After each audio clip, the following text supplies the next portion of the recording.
A message from the San Antonio Professional Firefighters Association. Why can't the firefighters get to the table and negotiate a new collective bargaining agreement with the city? The answer is simple. It's about trust. All good relationships are built on trust. Whether it's business or personal, trust is the cornerstone of any successful partnership. The sole purpose of the San Antonio Professional Firefighters Association is to protect our community and our members.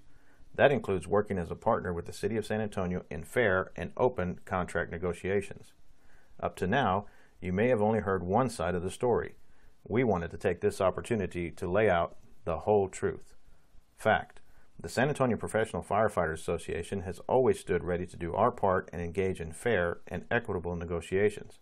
Unfortunately, we no longer have trust in the city leadership to do the same. Why? Because of personal attacks, denying basic care, keeping secrets, misplaced priorities, and scare tactics. Personal attacks destroy trust, and recently we have seen city leadership attack first responders and San Antonio Professional Firefighters Association leadership in the local media. Denying basic care.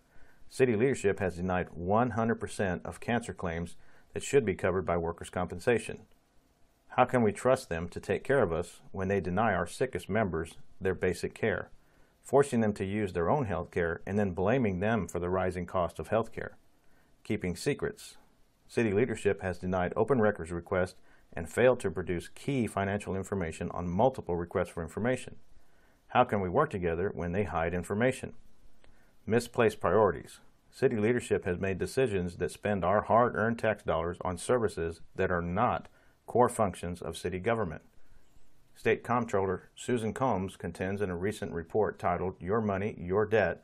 The report notes the current level of government debt approved by Texas cities and counties has soared during the past decade from 2001 to 2011, with the state's debt increasing 126% for cities to $27 billion. San Antonio has the highest per capita debt among major Texas cities, leading Austin and Houston in the top three. San Antonio, for example, has a total debt outstanding of over $9 billion, which means the debt per capita for the city's 1.3 million residents is over $7,100 each.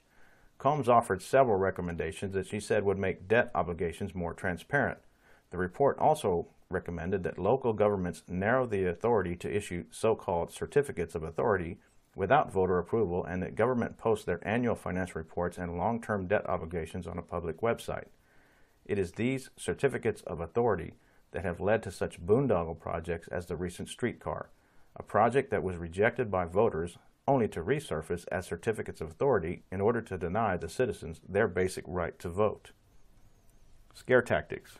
City leadership has placed the blame for a financial crisis, which they created themselves, on public safety. Now they want to balance the budget on the backs of the first responders. San Antonio has the highest, best trained, most cost-effective fire department in the state of Texas. You know that when you call us, we're there. What you may not know, however, is that your first responders have been doing more with less for decades.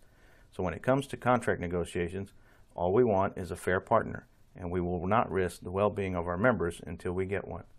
For more information, go to publicsafetyfacts.com or Facebook Public Safety Facts, #It's About Trust.